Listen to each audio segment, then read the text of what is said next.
અને બનાસકાંઠામાં ખરેખર શું ચાલે છે કેમાં રસ છે ખબર છે તમને? ખબર પોલીસને તંત્રને કેમાં રસ?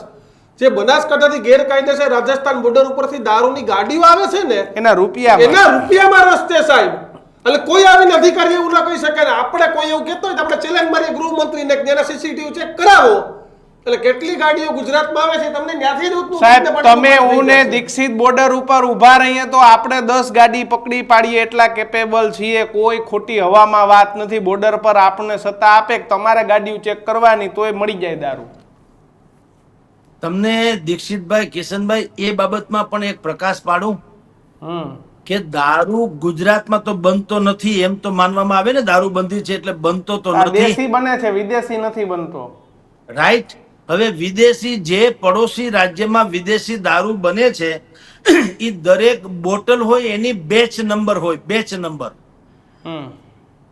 અને બેચ નંબર જે છે એના આધારે તમે બિલ બનાવી શકો. કોઈને વેચો, જેની પાસે પરવાનો છે એને તમે દારૂ વેચો, બેચ નંબર સહિત તો લખવું પડે કે 100 બેચ નંબરનો દારૂ મેં જગદીશભાઈની એક 100 નામની કંપનીને વેચો. એનું બિલ તો બને ને, જીએસટી બીએસટી બધું લાગે એવું, કારણ કે ત્યાં તો બધું ઓન લીગલી છે.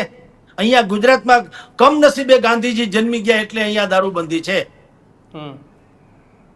તો સવાલ તમે વિચાર કરો કે અત્યાર સુધીમાં તમે ક્યારેય એવું સાંભળ્યું કે ગુજરાત પોલીસે જે તે દારૂની ફેક્ટરીમાં જઈને તપાસ કરી હોય કે આ બેચ નંબરનું તમે ગુજરાતમાં કોને વેચાણ કર્યું, હાલો એટલે એને પકડી લઈએ થડ આખે આખું મૂળ.